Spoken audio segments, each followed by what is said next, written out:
এই বৃষ্টিমুখর সন্ধ্যায় এখন কিসের প্রয়োজনীয়তা আছে বলতো পৃথ্বী?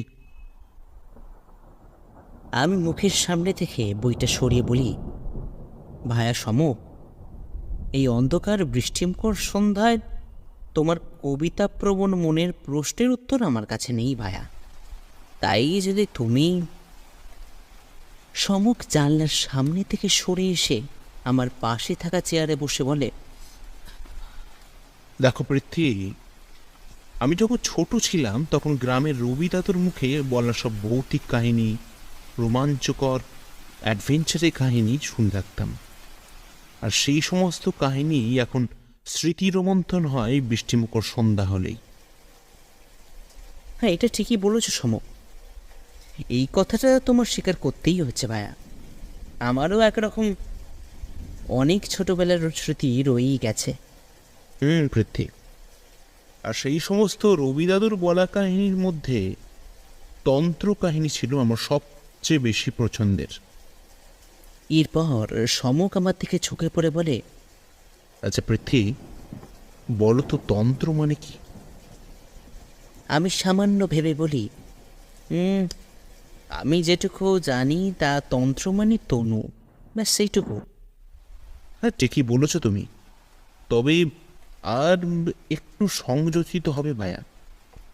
তন্ত্র মানে তনু আর মনের সংযোগ, অর্থাৎ তনু মানে শরীর আর মনকে একসঙ্গে সংযুক্ত করার প্রক্রিয়া, বুঝলে? আশ্চর্য, তুমি এত শত জানলে কি করে? জানার ইচ্ছা থাকলে সবই সম্ভব। তবে যদি আমার কথা জানতে চাও তাহলে বলি, অসংখ্য গ্রন্থ পাঠের ফল। সমক আবারও চেয়ার ছেড়ে জানলার সামনে গিয়ে দাঁড়ায়। বাইরে বিদ্যুতের ঝলকে তার মুখে ফুটে ওঠা পুরানো স্মৃতি রোমন্থনের হাসি দুই ঠোঁটের মাঝখান থেকে দেখা যায়। আমি কিছু বলতে যাব এমন সময় কলিং বেলটা বেজে উঠল। সমুখ আমাকে চোখের ইশারায় দরজা খুলতে বলে। আমি গিয়ে দরজা খুলতে দেখি রেনকোট পরিহিত এক ভদ্রলোক দাঁড়িয়ে আছেন। অন্ধকারে তার মুখ স্পষ্ট নয় ঠিকই, তবে বয়স যে খুব কম তা বলা যায় না। ভদ্রলোক আমাকে দেখে নমস্কার জানিয়ে বলেন, নমস্কার, আমি অজিতেশ বন্দ্যোপাধ্যায়। মিস্টার সেন আছেন?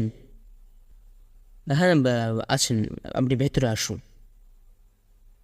ভদ্রলোক ঘরে ঢুকে প্রথমে রেইনকোট খুলে দরজার পাশে রাখেন, তারপর নিজের পকেট থেকে একটা রুমাল বার করে মুখ মুছতে মুছতে বলেন, কিছু মনে করবেন না মিস্টার?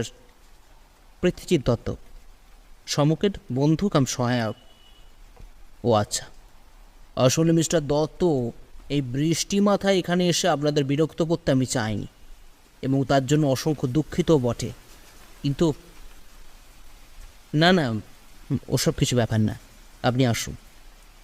ভদ্রলোক সোফাতে বসে পড়ে বলেন, আচ্ছা সমকবাবু, আমি ওনার কথায় এটা বুঝতে পেরেছি অন্ধকারে জানলার সামনে দাঁড়িয়ে থাকা সমককে ভদ্রলোক দেখতে পাননি।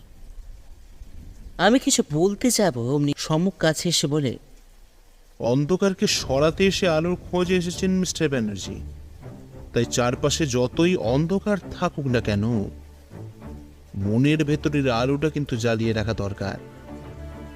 মিস্টার ব্যানার্জি চমকে উঠে পেছনের দিকে তাকান, তারপর সমককে দেখতে পেয়ে চেয়ার ছিঁড়ে উঠে দাঁড়ান। পরস্পরে করমর্দন হয়ে গেলে সমক আমার পাশে থাকা চেয়ারে এসে বসে এবং অজিতেশবাবু নিজের জায়গায়। সমক এবার বলে, তার অজিতেশবাবু, এত রাতে বৃষ্টি মাথায় আবার অন্ধকারে এই অধমের বাড়িতে? প্রথমে আপনার কাছে আমি ক্ষমা প্রার্থী মিস্টার সেন। আসলে এত দুর্যোগে আপনাদের না জানিয়ে চলে আসাটা ঠিক হয়নি আমার, কিন্তু কি করি বলুন তো, দুশ্চিন্তায় আমার রাতের ঘুম উড়ে গেছে। তাই সময় নষ্ট না করে আমি সিধে চলে আসি আপনাদের কাছে। আমি অবাক হয়ে বলি, দুশ্চিন্তা? কিসের দুশ্চিন্তা? আমি লক্ষ্য করলাম আমার প্রশ্ন শুনে ভদ্রলোক কেমন যেন নিঃসাড় হয়ে গেলেন। শম্ক সেটা লক্ষ্য করে, তাই গলা খাঁকড়ে বলে, অজিতেশবাবু, আপনি কি যেন বলছিলেন? দুশ্চিন্তা? সম্মুখের কথায় ভদ্রলোক নিজের হুঁশ ফিরে পান। তারপর বলেন, আচ্ছা সম্মুখবাবু, আপনি উচ্চিষ্ঠ গণপতির নাম শুনেছেন? আমি অবাক হয়ে বলি, সেটা আবার কি? সম্মুখ ব্রো কুচকে বলে, উচ্ছিষ্ট গণপতি? জানি, কিন্তু এই বিষয়ে আপনি... বলছে মিস্টার সেন, আসলে গত 1 মাস আগে জওহরলাল নেহরু রোডের একটি কিউরিও শপ থেকে একটা পুরনো ছবি আমি নিলামে কিনে আনি। আর সেই ছবিটা কি উচ্ছিষ্ট গণপতির নাকি? একদম ঠিক ধরেছেন মিস্টার সেন। প্রথমে নিলামে ওই ছবিটা দেখে আমার সেটা ভালো লাগে যায়, তাই মনস্থির করে ফেলি যত দামি হাঁকুক না কেন ও ছবি আমি নিয়ে বাড়ি যাব। আমার একটা ভালো ব্যবসা ছিল, বর্তমানে আমি কাজ থেকে অবসর নিয়ে এই সমস্ত মহামূল্যবান জিনিসপত্র সংগ্রহের নেশা করেছি। বুঝতেই পারছেন, অর্থের অভাব আমার নেই, তাই... তা অন্য কেউ আগ্রহ দেখায়নি? না, কিছুজন চেষ্টা করেছিল বটে, কিন্তু পারেনি। হ্যাঁ, তবে ডাক্তার সুধেন গাঙ্গুলি অনেকক্ষণ নিলামের সঙ্গে আমার সাথে হাঁকাহাঁকি করছিলেন, কিন্তু বেচারা আমার কাছে হার মানতে বাধ্য হয়। বেশ, বুঝলাম, কিন্তু আপনার এখানে আসার কারণ মিস্টার ব্যানার্জি?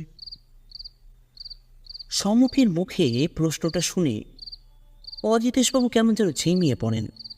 তারপর বলেন, আসলে ওই ছবিটাই মিসিং মিস্টার সেন। সে কি? কবে ঘটেছে? গত 2 দিন আগে। পুলিশে জানিয়েছেন? না না, একদম নয়। আমি চাই না পুলিশ এই বিষয়ে তদন্ত করুক। আসলে এই ঘটনা রটে গেলে আমি আরও বিপদে পড়তে পারি। বুঝতেই তো পারছেন মিস্টার সেন, বাড়িতে কম কিছু দামি জিনিস তো নেই, অনেক জিনিস আছে। হ্যাঁ, বেশিরভাগ জিনিসই আমি বেশি দিন রাখি না বটে, কিন্তু যা আছে তা খুব একটা কম কিছু নয়। আচ্ছা অজিতেশবাবু, চুরির দিন আপনি কোথায় ছিলেন?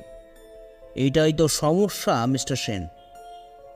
আসলে সেদিন আমি আমার দেশের বাড়িতে যাই, অবশ্যই তার পরের দিন সকালেই আমি আবার ফিরেও আসি, আর তার মধ্যেই দেখুন এত কিছু ঘটনা ঘটে গেল। আশ্চর্য ব্যাপার। আচ্ছা, অন্য কিছু চুরি হয়েছে নাকি? না না, কোনো কিছুই চুরি হয়নি। আমি আসলে বেশি দামি জিনিস বাড়িতে রাখি না, বেশিরভাগটাই রাখি আমাদের ব্যাংকের লকারে। সমুখ এবার একটা তীক্ষ্ণ দৃষ্টি দিয়ে অজিতেশবাবুর দিকে তাকিয়ে বলে, তাহলে ছবিটা বাড়িতে রেখেছিলেন কেন মিস্টার ব্যানার্জি?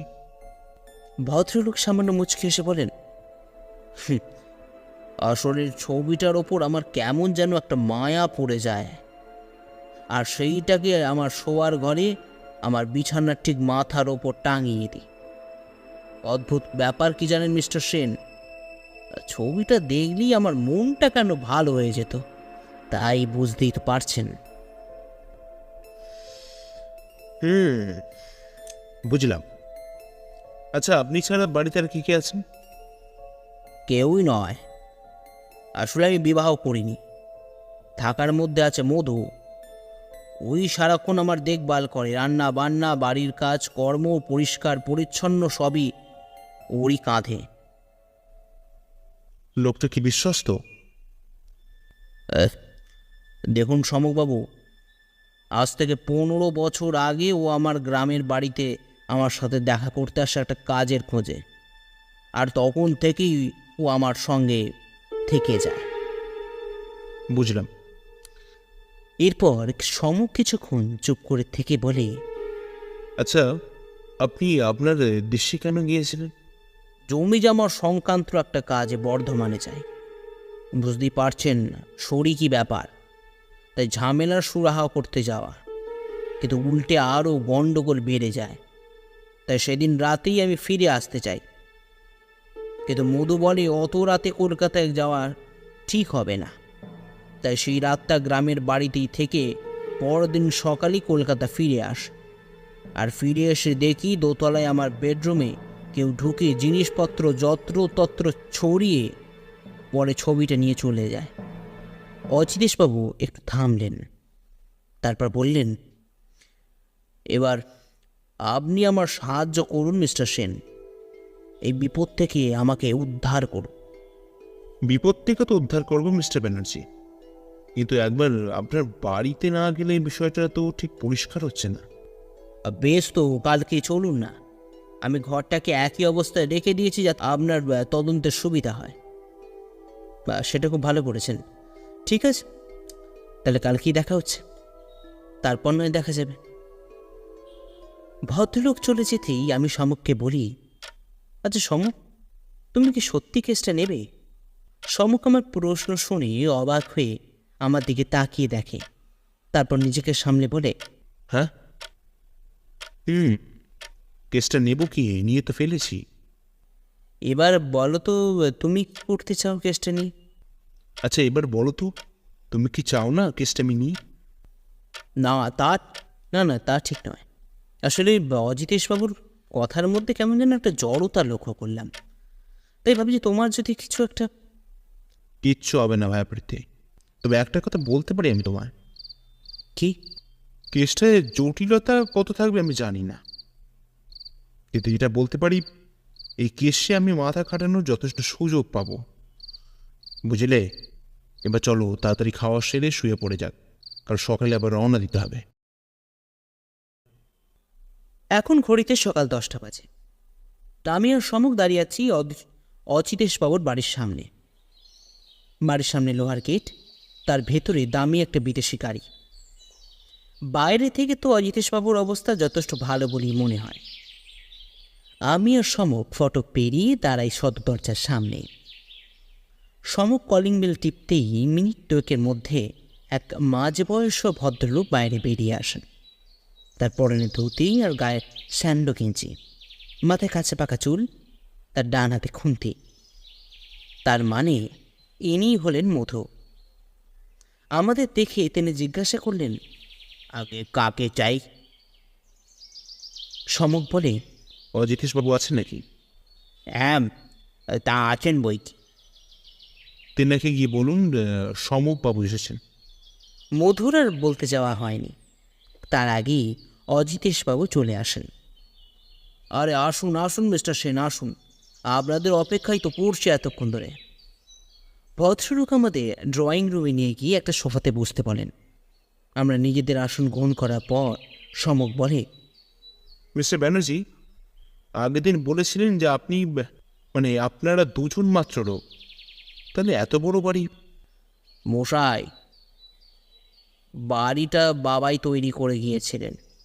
ভেবেছিলেন তার একমাত্র পুত্র বিবাহ করে সুখে সংসার করবে, কিন্তু আমি তো হয়ে গেলাম ব্যাচেলার, তাই। আচ্ছা, তাহলে এবার একবার ঘটনাস্থলটা দেখে এলে ভালো হয় না? বেশ, তো চলুন না। আমি এমনিতেও কোনো জিনিস ওখান থেকে সরাইনি, আগে আপনাকে বলেছি ব্যাপারটা। চোর যেমনটি করে দিয়ে গেছে ঠিক তেমনটি আমি রেখে দিয়েছি, যাতে আপনার তদন্তের সুবিধা হয়। আমরা 3জন সিঁড়ি দিয়ে দোতলায় উঠি। ভদ্রলোকের কাছে জানতে পারি ওনাদের একতলায় 3টি আর দোতলায় 2টি ঘর। তার মধ্যে একটিতে থাকেন অজিতেশবাবু এবং অন্যটি তালাবন্ধ অবস্থায় থাকে, আর তাছাড়া রান্নাঘর, বাথরুম ইত্যাদি। সিঁড়ি দিয়ে উঠেই দক্ষিণ দেখেই অজিতেশবাবুর ঘর। ভদ্রলোক আমাদের সেই দেখে নিয়ে যান। দরজা খুলতে দেখি ঘরের মেঝেতে জিনিসপত্র এলোমেলোভাবে পড়ে গেছে। ঘরে ঢুকে দেখি সেখানে তেমন কোনো জিনিস নেই। একটা খাট, আলমারি, জানলার সামনে একটা স্টাডি টেবিল। অজিতেশবাবু এবার দেয়ালের দিকে আঙুল দেখিয়ে বলেন, ওই যে মিস্টার সেন, ওইখানেই ছবিটা টাঙানো থাকতো। হ্যাঁ, এটা তো সত্যি যে সেখানে একটা ছবি টাঙানো ছিল, কারণ বহুদিন ছবি টাঙিয়ে রাখলে যেমন কালো দাগ পড়ে যায় দেয়ালে, ঠিক তেমনই দাগ লক্ষ্য করা যাচ্ছে, তবে আকারে বেশ অনেকটা বড়। সমক ঘরের থেকে এদিক ওদিক সব লক্ষ্য করতে থাকে। আমিও সমককে অনুসরণ করি। সমকের মতো নিবিড় অনুবেক্ষণিক ক্ষমতা আমার নেই বটে, কিন্তু ওর সাথে থাকতে থাকতে বিষয়ের মূল কারণটা উপলব্ধি করার ক্ষমতা আমার এসে গেছে। আমি সমকের পেছন পেছন সব জিনিস দেখতে দেখতে গেলেও আমার নজর ছিল সমকের মুখের থেকে, কারণ সেই মুখে নানা রঙের খেলা। প্রতিটা জিনিস সে পর্যবেক্ষণ করছে আর তার মুখের আতর পরিবর্তন হচ্ছে। কিছুক্ষণ এভাবে চলার পর সমক বলে, অজিতেশবাবু, আপনার কাছে পেন্টিংটার প্রতিচ্ছবি আছে নাকি? ভদ্রলোক বলেন, হ্যাঁ তা তো আছেই। আমি একবার একটা ফোনে ছবিটা তুলে রাখি। বেশ, আপনারা নিচে গিয়ে বসুন, আমি বরং মোবাইলটা নিয়ে আসি। আমরা একতলা ড্রয়িং রুমে ফিরে এসে আবার সোফায় বসি। এদিকে অজিতেশবাবু ফোনটা আনতে স্টাডি রুমে চলে যান। আমি সমককে প্রশ্ন করি, কী ব্যাপার সমক, তোমাকে খুব উতরা মনে হচ্ছে? সমক তার ধারালো হাসি এসে বলে, সমক সেন কি রোমাঞ্চ তাড়া করে বেড়াচ্ছে ভাই, বাকি কথা বাইরে। সমকের কথা শেষ হতে না হতেই অজিতেশবাবু মোবাইল হাতে ঘরে ঢুকেলেন। সমককে ফোনটা হাতে দিতে আমিও কি মেরে ছবিটা দেখি। 6 হাত বিশিষ্ট নীল রঙের গণপতির ছবি, যিনি পদ্ম সিংহাসনে বসে আছেন। আর একটা বিশেষ জিনিস হল, তার বাম কোলে বিরাজমান এক নগ্ন দেবী। সমক এটা দেখে বলে, খুব সুন্দর, তাতে কোনো দ্বিমত নেই মিস্টার ব্যানার্জি। তবে যতদূর আমি জানি এই মূর্তি তন্ত্র জগতে ব্যবহৃত হয়। হ্যাঁ, আপনি ঠিকই ধরেছেন মিস্টার সেন। আসলে আমি ছোট থেকেই গণেশ ভক্ত, তাই ছবিটা পেয়ে। আচ্ছা, আপনার কোনো শত্রু আছে নাকি? না, তেমন কোনো আছে বলে তো জানি না। তবে তবে কি অজিতেশবাবু? আসলে এই ছবিটা কেনার সময় একজনের সঙ্গে টক্কর হয়েছিল, আপনাকে আগেই আমি বলেছি। তাই ভদ্রলোকের কথা শেষ হতে না দিয়ে মধু এসে বলে, একজন ভদ্রলোক বাইরে দরজা করা এসে তার সাথে দেখা করতে চায়। অজিতেশবাবু আমাদের একটু অপেক্ষা করতে বলে বাইরে চলে যান। এদিকে মধু আমাদের জন্য আনা চা টেবিলের উপর রাখতে থাকে। সমক তাকে বলে, আচ্ছা মধু, আপনি কতদিন আছেন এখানে? মধু সমকের এই কথা শুনে প্রথমে ঘাবড়ে যায়, তারপর নিজেকে সামলে বলে, আগে তাও অনেক দিন হবে বাবু, প্রায় 15 বছর তো বটেই। তোমার বাবুর পছন্দের ছবি চুরি হয়েছে, সেটা তুমি জানো? আগে সেই বিষয়ে কিছু বলতে চাও? আসলে বাবু আমি কিছুই জানি না। যেদিন প্রথমে বাবু দেখেন ছবিটা চুরি হয়েছে, তার আগের দিন আমরা বর্ধমানে গেছি। কেন? আগে বাবুর বাড়ির সম্পত্তি নিয়ে কিছু একটা সমস্যা চলছিল, তাই বেশ, তারপর? সেদিন বর্ধমানের বাবুর সাথে তার পরিবারের অনেক ঝামেলা হয়। বাবু চলে আসেন সদরে। গ্রাম থেকে সদরের দূরত্ব অনেকটা বেশি হওয়ায় আমরা অনেক রাত হয়ে যায় সদরে ফিরতে। তাই আমি বাবুকে বলি একটা হোটেলে থেকে যেতে, পরদিন খুব ভোরে আমরা রওনা দেব। বাবু আমার কথা রাখেন। সকাল সকাল আমরা বাড়ি চলে এলাম। বাড়ি এসেই বাবু আমাকে কিছু খাবার আনতে দোকানে পাঠান, আর আমি জিনিসপত্র নিয়ে এসে দেখি বাবু মাথায় হাত দিয়ে বসে আছেন। সমক এবার বলে, আপনি কতক্ষণ পরে দোকান থেকে ফেরেন? কাছেই দোকান, তাই মিনিট 10-এর মধ্যেই আমি ফিরে আসি। বেশ, ঠিক আছে, আপনি এখন আসুন। মধু একটা নমস্কার জানিয়ে বাইরে চলে যায়। আমি কিছু বলতে যাব, অমনি সমক আমার হাতটা চেপে ধরে। দেখি অজিতেশবাবু ঘরে ঢুকছেন। সরি মিস্টার সেন, অনেক দেরি হয়ে গেল। না না, কোনো ব্যাপার না। অজিতেশবাবু আমাদের সামনের চেয়ারে বসে বললেন, তাহলে এখন কি করবেন মিস্টার সেন? সমুখ চায়ের কাপে চুমুক দিয়ে বলে, সেটাই তো ভাবছো অজিতেশবাবু। এরপর চায়ের কাপটা টেবিলে রেখে সোফা ছেড়ে উঠে বলে, বেশ, এখন তাহলে আসি অজিতেশবাবু, কিছু দরকার হলে আবার আসবো। আমরা দুজনেই অজিতেশবাবুকে নমস্কার জানিয়ে রাস্তায় বেরিয়ে পড়লাম। আমি লক্ষ্য করলাম কেমন যেন ঝিম মেরে গেছে। তাকে আমি বলি, কি হলো কোনো সমস্যা? আমার কথায় নিজের হুঁশ ফিরে পেয়ে হাঁটা থামিয়ে সে বলে, হ্যাঁ, বিশাল সমস্যা ভাই। এখন একটা জায়গায় যাওয়া খুব দরকার। কোথায়? সেই কিউরিও শপ, যেখান থেকে অজিতেশবাবু ছবিটা নিলামে কিনেছিলেন। কিন্তু সেখানে গেলে কোনো লাভ হবে কি? দেখো, লাভ লোকসান আমি অত কিছু বুঝি না, তবে সেটা ওখানে গেলেই বরঞ্চ ভালো বোঝা যাবে, কি বলো? বেশ, চলো। কিউরিও দোকানে ঢুকতে দেখি একজন অবাঙালি ভদ্রলোক সাদা গদির ওপর বসে কি যেন মন দিয়ে দেখছেন। সামনে যেতেই ভদ্রলোক কেমন যেন বোধ দেখার মতন বলেন, আরে আরে সমক বাবু আছেন তো? কি ভাগ্য আমার, আসেন আসেন। তার বিখ্যাত হাসি হেসে বলে, সিংজি, আপনার দোকানে জিনিস চুরি হচ্ছে যে? মানে আমার তো কোনো জিনিসই চুরি হচ্ছে না। না, ঠিক আপনার দোকানে নয়, আপনার নিলাম থেকে জিনিস কিনে নিয়ে যাওয়ার পরেই লোকেদের বাড়ি থেকে চুরি হচ্ছে। ভদ্রলোক একগাল হেসে বলেন, এতে আমি কি করতে পারি বলেন তো? না, এটাও তো হতে পারে আপনি নিজের দস্যু দিয়ে জিনিসগুলোকে আবার লুট করাচ্ছেন। আরে কি বলেন মশাই, আমি ব্যবসায়ী লোক আছি, আর ফালতু ঝামেলা করলে আমার ব্যবসা লোপাটে উঠবে। এরপর সম্মুখে দেখে মুখ বাড়িয়ে ভদ্রলোক প্রশ্ন করেন, কিন্তু কার মাল চুরি হয়েছে মশাই? অজিতেশ ব্যানার্জির। অজিতেশ বাবু? সে কি? আপনি চেনেন? আরে কি বলছেন মশাই, উনি তো আমার একজন ভালো খদ্দের আছেন, প্রায় আসেন আর নিলামের থেকে মোটা টাকার জিনিস বি কেনেন, আমার ফায়দা বি আছে। তা উনার কি জিনিস চুরি হলো মশাই? গণপতির ছবি। আরে বাপ রে বাপ, কি বলছেন মশাই? ও তো বহুত দামি জিনিস আছে, অনলি ওয়ান পিস। হ্যাঁ, সেটার খোঁজ করতেই আপনার কাছে আসা।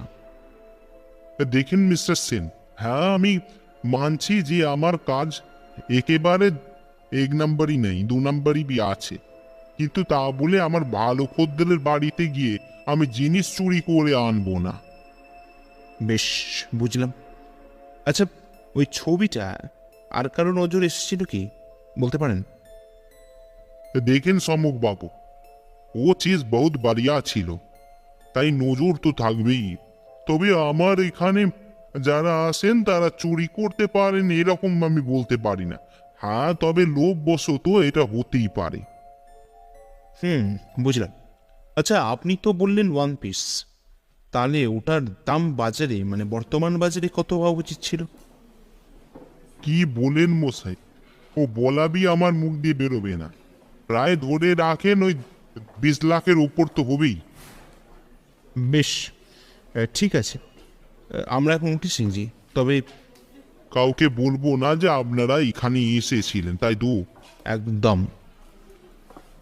আচ্ছা পৃথ্বী, তোমার বোন মানে আমার সহধর্মিনী সঞ্চিতা, যে আমার সাথে একটু লুকোচুরি খেলতে ভালোবাসে, সেটা নিঃসন্দেহে তুমি জানো। আমি অবাক হয়ে বলি, কি বলছো বলো তো ভাইয়া? আমি তো তুমি কিছুই বুঝতে পারছো না, তাই তো? হ্যাঁ, তা তো বটেই। জানলা থেকে নিজের মুখটা আমার দিকে ঘুরিয়ে বলল, ওই জন্যই বলি ভাই, একটা বিবাহ করো, দেখবে বউয়ের স্পর্শে তোমার মাথাটা আমার মতনই খুলে গেছে। এই বলে আবারও আকাশের দিকে তাকিয়ে থাকে সে। আমি বলি, আচ্ছা এর সাথে আমার বিয়ের কি সম্পর্ক বলো তো ভাইয়া? একটা সিগারেট ধরিয়ে বলে,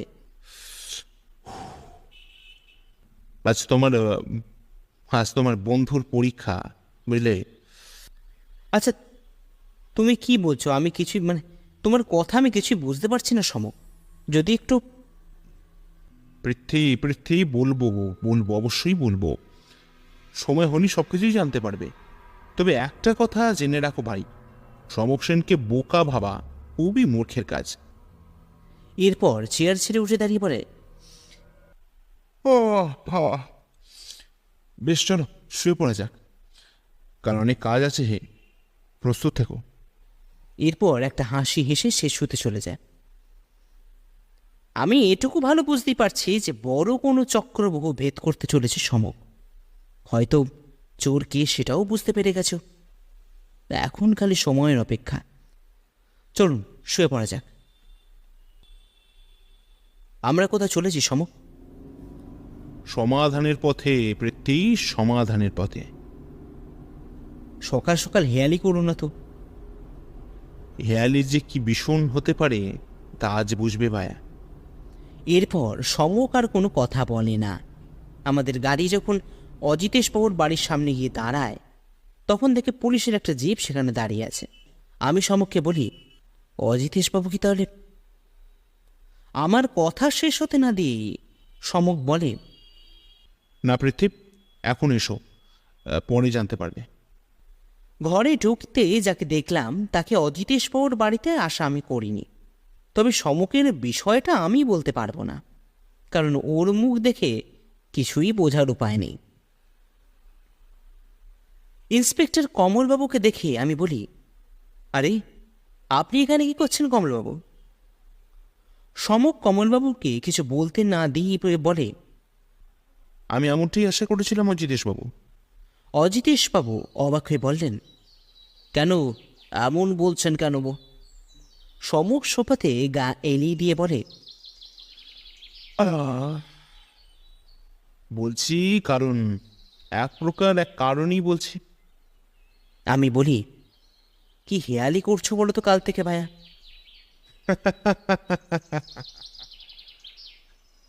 ভায়া পৃথ্বী, আসল হেয়ালি কথা শুনলে বুঝবে আমার থেকেও বড় হেয়ালির মানুষ আছে পৃথিবীতে।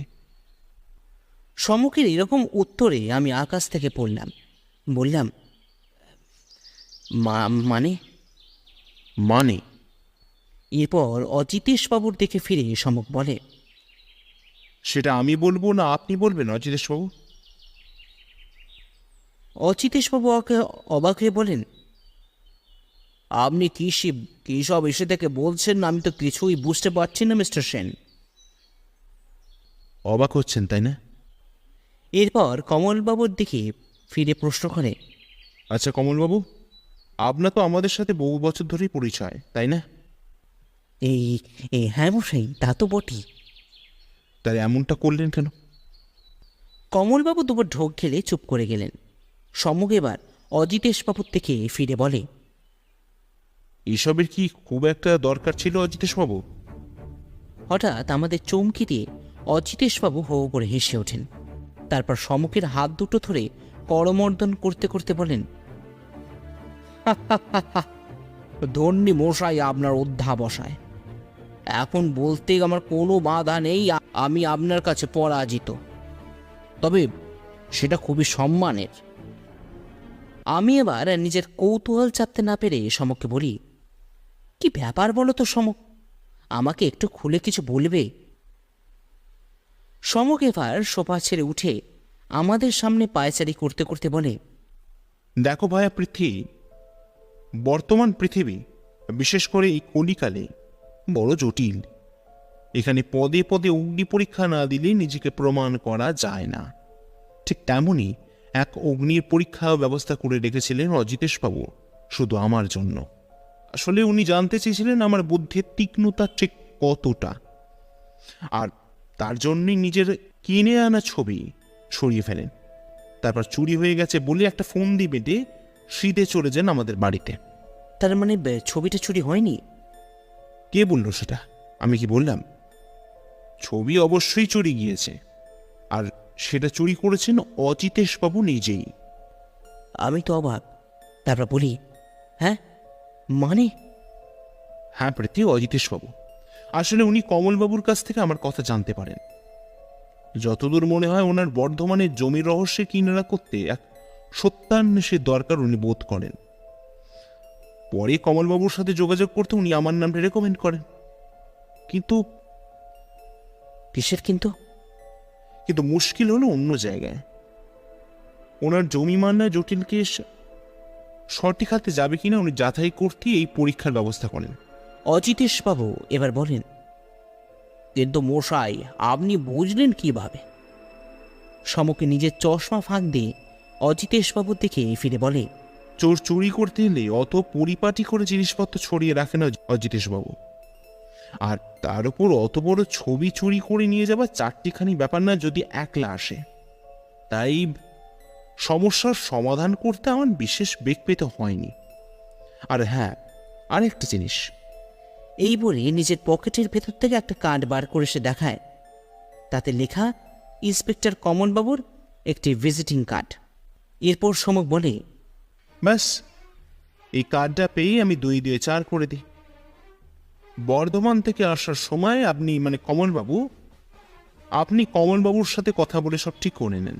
ঘরে ঢোকার সঙ্গে সঙ্গে মধুকে খাবার কিনতে পাঠিয়ে ছবিটা সরিয়ে ফেলেন।